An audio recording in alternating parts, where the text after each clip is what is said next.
Hello friend, कैसे हो आप सब लोग। आई होप कि आप सब ठीक होगे। My name is Saraswati Yadav और आज हमारा टॉपिक है राज्यों के नीति निर्देशक तत्व। आज हम जानेंगे कि हमारे नीति निर्देशक तत्व कौन कौन से हैं और जानेंगे directive principle of state policy. तो आज हम जानेंगे कि हमारे जो राज्य के नीति निर्देशक सिद्धांत हैं ये कौन कौन से हैं।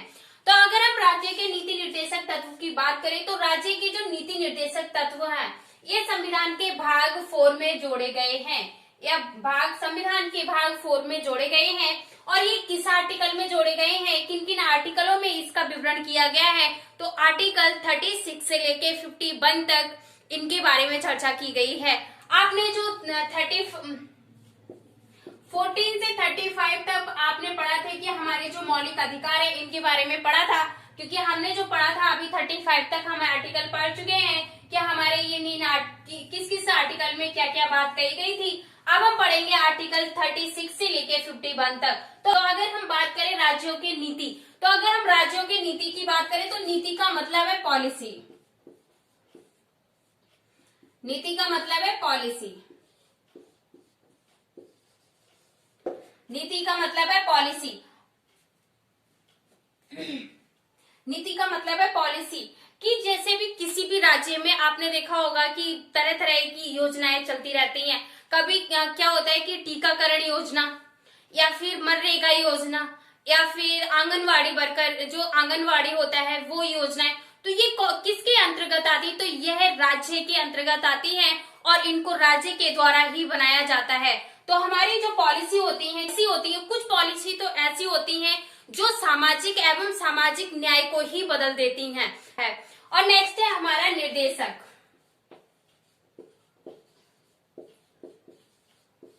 निर्देशक यानी कि डायरेक्टिव।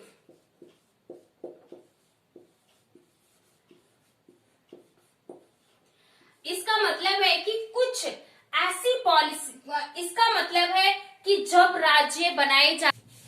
हमारे राज्य बनाया जाएगा तो इन पॉलिसियों को ध्यान में रख के ही राज्य को बनाया जाएगा। और अगर हम बात करें कि हमारे कुछ जो हमारे संविधान निर्माता जब बैठक में बैठे थे तो उन्होंने एक बात, उनकी जो बात थी वह ये थी कि जो हमारा भारत है यह एक कल्याणकारी देश बनना चाहिए, यानी कि वह एक हमारे जो देश को कल्याणकारी रूप में स्थापित करना चाहते थे। जो हमारे संविधान निर्माता जब बैठक में बैठे थे तो वह यह चाहते थे कि हमारा जो भारत है वह एक कल्याण देश के रूप में वो स्थापित करना चाहते थे। तो कल्याणकारी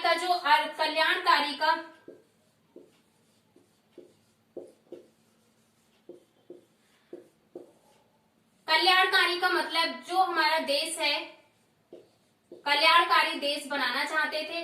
और इसमें उन्होंने कहा था कि जो हमारे क्या है कल्याणकारी देश का मतलब होता है कि उस देश में सामाजिक भेदभाव नहीं होगा।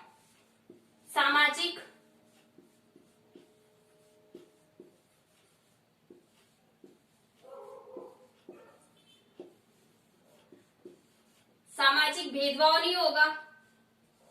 और उन्होंने कहा था कि जो हमारा रोजगार प्रदान करना, और उन्होंने क्या कहा था, रोजगार प्रदान करना, कि हर युवा के लिए रोजगार प्रदान करना, कि युवाओं के लिए रोजगार प्रदान करना।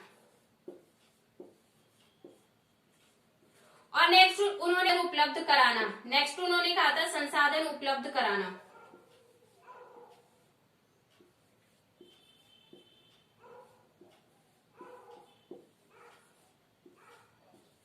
संसाधन उपलब्ध कराना।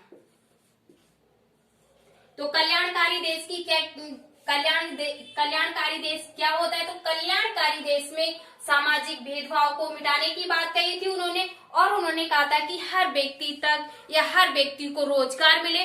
और उन्होंने कहा था कि हर प्रकार के संसाधन को उपलब्ध कराने के बारे में कहा था। और उन्होंने एक मोस्ट इम्पोर्टेंट बात कही थी,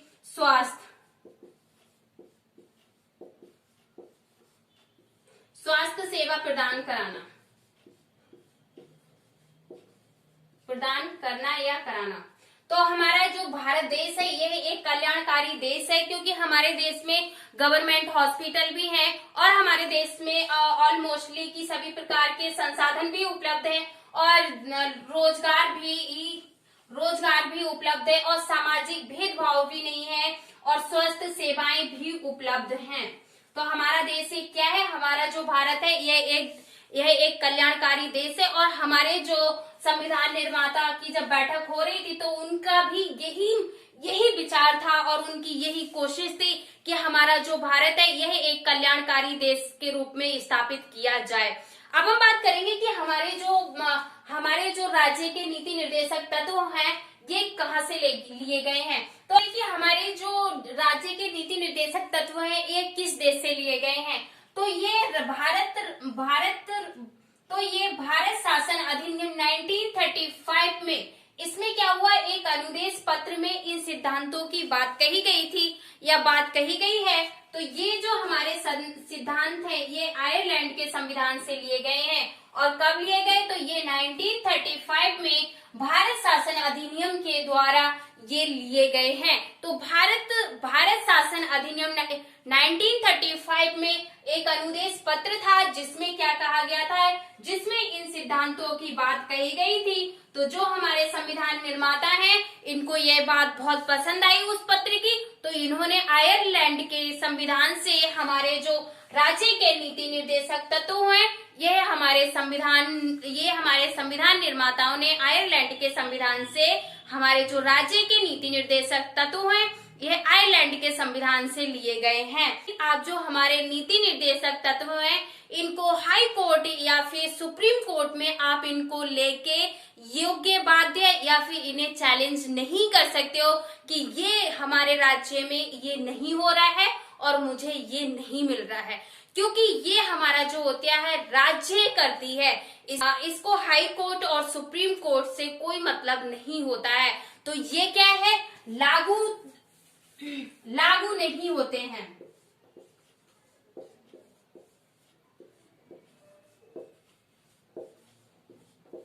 ये लागू नहीं होते हैं, लेकिन ये आवश्यक तो होते हैं। किसी भी देश में कोई भी योजनाएं होगी, अभी आपने देखा कि मनरेगा कितनी अच्छे से कितने सारे लोगों को रोजगार मिला हुआ है, आंगनवाड़ी वर्कर है, और अभी क्या हुआ कुछ वैज्ञानिकों ने खेती को नए नए तरीके से करने के बारे में बताया है। तो ये सब हमारी जो है ये राज्य करती है। और अगर हम बात करें डीपीएसपी की, यानी कि हमारे directive principle of state policy, अगर हम बात करें डीपीएसपी की तो ये क्या हुआ, इसमें कल्याणकारी की बात कही गई थी। कल्याणकारी मतलब कि नागरिकों को किस किस चीज की आवश्यकता या किस किस चीज को देना चाहिए। तो उन्होंने कहा एक तो आर्थिक समस्या को दूर करना, और दूसरी बात उन्होंने कही थी कि सभी व्यक्तियों के साथ सामाजिक न्याय किया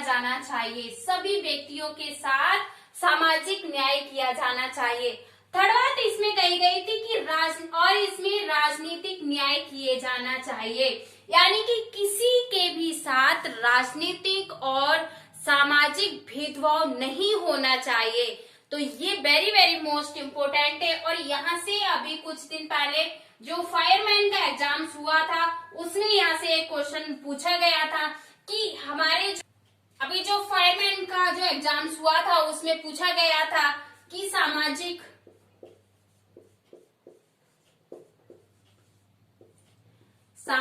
न्याय और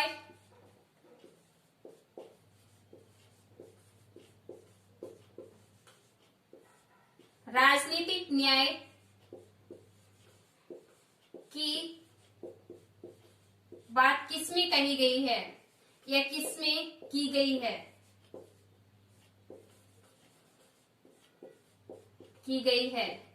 इसके जो ऑप्शन था, फर्स्ट ऑप्शन था फंडामेंटल राइट्स, बी ऑप्शन था इसमें फंडामेंटल ड्यूटीज, और थर्ड इसमें था डीपीएसपी।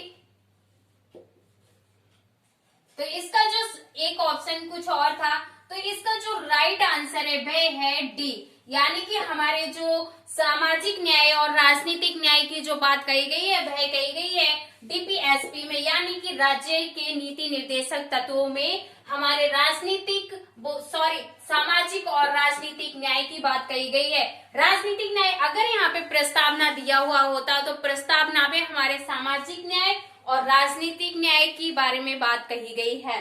तो आई होप कि आपको ये पॉइंट समझ में आ गया होगा।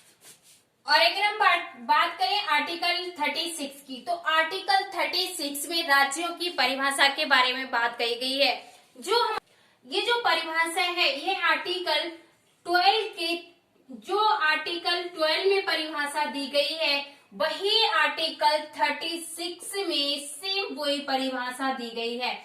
इसमें कहा गया है कि यह केंद्र और राज्य सरकार के विधायिका और कार्यपालिका के अंगों, सभी स्थानीय प्राधिकरणों और देश में सभी अन्य लोक प्राधिकरणों को सम्मिलित किया गया है। इसमें सभी प्रकार की पॉलिसी या सभी प्रकार की योजनाओं को शामिल किया गया है, तभी जाके ये क्या हमारा राज्य की परिभाषा है कि कोई भी राज्य होगा उसमें सभी प्रकार की पॉलिसियों को शामिल किया गया है। यहाँ से क्वेश्चन बन सकता है कि राज्यों की परिभाषा किस अनुच्छेद के तहत दी गई है। तो राज्य की जो परिभाषा है या तो पूछेगा आर्टिकल 36 या पूछेगा आर्टिकल 12 या पूछेगा आर्टिकल 12 एंड 36 दोनों, या पूछेगा इनमें से कोई नहीं। तो अगर ऐसा ऑप्शन आएगा तो आपको सी टिक करना है, क्योंकि हमारी जो राज्य की परिभाषा है वह आर्टिकल 12 और 36 में सेम हमारी जो राज्य की परिभाषा दी गई है। जो राज्य की परिभाषा 12 में दी गई है वही सेम परिभाषा हमारे आर्टिकल 36 में दी गई है। और अगर 12 नहीं आता है किसी कारण पेपर में, तो अब आपको आर्टिकल 36 को टिक करना है, क्योंकि हमारी जो राज्य की परिभाषा है वह आर्टिकल 36 में 12 की जो परिभाषा है उसको ही रिपीट किया गया है। तो हमारी जो राज्य की परिभाषा है वह क्या है? केंद्र और राज्य सरकारों के विधायिका और कार्यपालिका के अंगों को सभी स्थानीय प्राधिकरण और देश में अन्य सभी लोक प्राधिकरणों को सम्मिलित किया गया है। इनका मतलब है कि जितनी भी हमारी योजनाएं होती हैं या जितनी भी हमारी पॉलिसी होती हैं उनको ही बना के हमारे जो राज्य या लोक प्राधिकरणों को सम्मिलित किया गया है। और अगर बात करें हम आर्टिकल 37 की, तो आर्टिकल 37 में डीपीएसपी के बारे में कहा गया है कि जो हमारे डीपीएसपी है इसको लागू नहीं करा सकते का मतलब है कि इसमें आप किसी भी प्रकार की जबरदस्ती नहीं कर सकते। हमने पढ़ा था कि जो हमारे मौलिक अधिकार हैं, अगर हमारे किसी भी प्रकार से मौलिक अधिकारों का हनन हो रहा है तो हम उन्हें हाई कोर्ट या फिर सुप्रीम कोर्ट की शरण ले सकते हैं, लेकिन इसमें कहा गया है कि आप उन्हें लागू नहीं करा सकते हैं।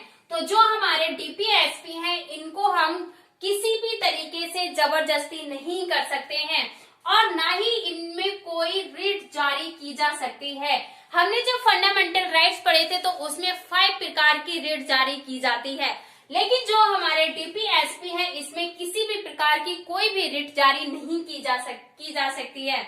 और नेक्स्ट है इसमें कि हमारा जो इसमें ना तो हाई कोर्ट और सुप्रीम कोर्ट जा सकते हैं। अगर हमारे राज्य में किसी भी प्रकार की कोई योजना नहीं लागू की जा रही है या नहीं बनाई जा रही है तो हम हाई कोर्ट या सुप्रीम कोर्ट नहीं जा सकते हैं। पढ़ा था कि जो हमारे फंडामेंटल राइट्स है, अगर हमारे किसी भी फंडामेंटल राइट्स का हनन हो रहा है तो हम हाई कोर्ट या सुप्रीम कोर्ट की शरण ले सकते थे, लेकिन डीपीएसपी में हम किसी भी हाई कोर्ट या सुप्रीम कोर्ट नहीं जा सकते या उनकी शरण नहीं ले सकते हैं। यहाँ से क्वेश्चन बनता है कि हमारे जो डीपीएसपी है क्या ये बाध्य योग्य है?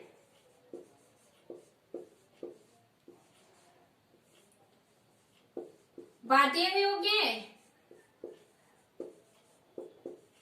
बाध्य योग्य नहीं है।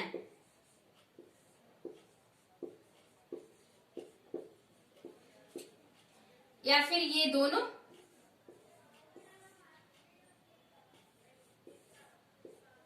वन और दो दोनों, या फोर्थ हो गया, इनमें से कोई नहीं।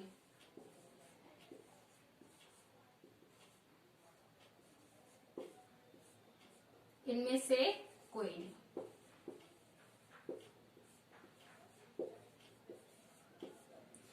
तो यहाँ से मैं बता दूं आपको कि हमारे जो डीपीएसपी हैं ये बाध्य योग्य नहीं होते हैं। जो हमारे बाध्य योग्य का मतलब है कि आप किसी भी प्रकार से उनको लेके चैलेंज नहीं कर सकते हो।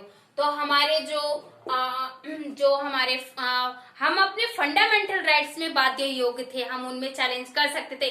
लेकिन जो हमारे डीपीएसपी हैं इनमें हम किसी भी प्रकार की कोई भी किसी भी प्रकार से चैलेंज नहीं कर सकते। यानी कि जो हमारे डीपीएसपी हैं ये बाध्य योग्य नहीं है। तो इसका जो राइट आंसर होगा वो होगा सेकंड, क्योंकि हमारे जो डीपीएसपी हैं वे बाध्य योग्य नहीं है। आर्टिकल 38 की बात करें तो आर्टिकल 38 में राज्य में कल्याणकारी निर्देश दिए गए हैं। इसमें क्या क्या निर्देश दिए गए कि एक तो जो भारत में लोक कल्याण में वृद्धि करके ऐसी सामाजिक व्यवस्था बनाए जिसमें प्रत्येक व्यक्ति को सामाजिक न्याय, राजनीतिक न्याय और आर्थिक न्याय मिल सके। तो हमारे आर्टिकल 38 में क्या क्या है? आर्टिकल 38 में कहा गया है राज्य में कल्याणकारी निर्देश दिए गए हैं। और जो आर्टिकल हमारा 38A है इसमें कहा गया है कि भारत में लोक कल्याणकारी में वृद्धि करके ऐसी सामाजिक व्यवस्था बनाए जिसमें प्रत्येक व्यक्ति को सामाजिक न्याय, राजनीतिक न्याय और आर्थिक न्याय मिल सके। और अगर आर्टिकल हम 38B की बात करें तो आर्टिकल 30B में कहा गया है कि जो हमारे राज्य में असमानताएं हैं उनको कम करना, असमानताओं को कम करना। तो यानी कि प्रतिष्ठा का मतलब होता है सम्मान देना। नेक्स्ट है सुविधाएं, सभी प्रकार की सुविधाएं उपलब्ध कराना। सेकंड है हमारा अवसर की समानताएं, किसी भी प्रकार का कोई भी भेदभाव नहीं होना चाहिए। अवसर की समानताएं यानी कि सभी व्यक्तियों को समान अवसर दिए जाने चाहिए। जो हमारा प्रतिष्ठा था ये 42वें संविधान संशोधन अधिनियम 1976 में जोड़ा गया है। तो यहाँ से क्वेश्चन बनता है कि जो आर्टिकल हमारा 38B है इसमें राज्यों में असमानता कम करने का जो संशोधन है ये कब हुआ है? तो ये 1976 में जो हमारा असमानताओं को कम करने का अधिनियम जोड़ा गया है। और किस संशोधन के तहत जोड़ा गया है? तो यह 42वें संविधान संशोधन के तहत जोड़ा गया है। आज की क्लास हम यही फिनिश करते हैं और मिलते हैं अगली क्लास में। तब तक के लिए bye bye, take care, thank you so much. और प्लीज वीडियो को लाइक एंड शेयर जरूर करें।